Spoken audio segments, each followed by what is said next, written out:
Bom, sobre essa questão da construção da ideia do leitor enquanto público, o pobre sempre leu. Só que o pobre lia livro de Bang Bang, os pocket, nos trens. Eu cresci pegando o trem lotado e as pessoas liam em pé, pô. Homens, trabalhadores de fábrica. Mulherada sempre comprou milhões de livros de Júlia Sabrina Bianca e fotonovela, e essa cidade era cheia de tabloides. Mas, quando se criou a possibilidade de ter realmente um público que pudesse viver de literatura, aí foi meio que um complô para destruir todas essas editoras pequenas que publicavam para o pobre, e de gibis e tudo, e fortalecer esse discurso que o pobre não gosta de ler, né? Mas lê. É um discurso. Agora, claro que a gente, enquanto aqui produtores de literatura, a gente tem que achar uma outra maneira também de produzir esses livros, porque o livro, do jeito que ele está, ele não foi produzido para essa galera aqui. O nosso processo de edição é extremamente caro. Nos Estados Unidos, o livro custa um pouco mais do que a Coca-Cola. Então, o livro pode ser vendido em milhões. Aqui, não, né? Outra coisa angustiante é que a ideia ficou tão generalizada que as pessoas acabam produzindo para não vender livros. Eu conheço grandes editores, sou livreiro, né, trabalho com livros, grandes editores que tinham horror em vender livros para pobre.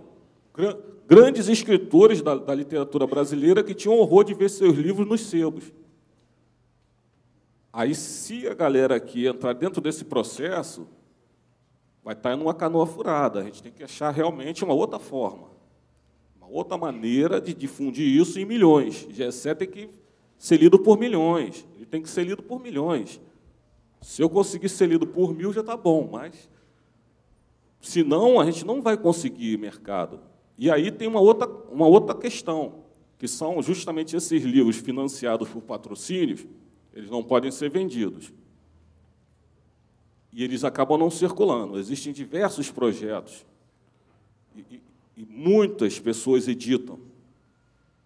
E esses livros ficam nos armários. Então, como eu ajudo bibliotecas, eu cato nas instituições das mais importantes do Rio de Janeiro esses livros incríveis. Muitos deles até que falam do pobre, do povão e tal, mas feitos não sobre o povo, mas não para o povo.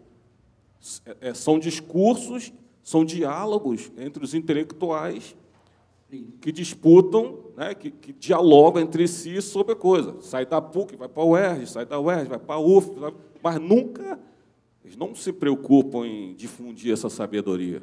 E aí é uma grande angústia. Eu acho que você toca aí em questões importantes mesmo. O modo de produção hoje é muito mais um modo de produção para sustentar um campo de discussão de literatura do que realmente de produzir leitores. O modo de produção do mercado hoje é de legitimação do campo de literatura para que ele seja um campo reconhecido na sociedade do que de leitores. Tem aumentado o número de leitores, isso e aquilo, mas estratégias inventivas não vêm aparecendo em larga escala. Você tem as estratégias de ponto de cultura, fazer ônibus, literatura, isso, isso, isso, e aquilo outro. Mas queria chamar a atenção de uma coisa assim. Todo mundo pode escrever sobre qualquer coisa. É importante que um de vocês aqui também escreva sobre o Copacabana Palace. Já que você não entra, escreve sobre todas as vezes que eu cheguei na porta do Copacabana Palace, sei lá. A questão é que, mesmo se o conteúdo for novo, se você não inventar um modo de produção, e aí no modo de produção eu coloco o ato de criar. Se você não inventar um novo modo de produção, você vai repetir a forma de expressão que leva a esse círculo que a gente está vivendo hoje, que é essa relação de distinção na literatura. Lá na Maré, quando eu estava entrevistando a Sandra para esse projeto do Home Theater, ela me contou um troço fantástico, Júlio. Ela me falou que, quando ela era pequena, ela brincava na maré, né? E tinha uma senhora e um senhor que criavam porquinhos dentro da maré. O apelido dele era Seu Delírio. Olha que maravilha.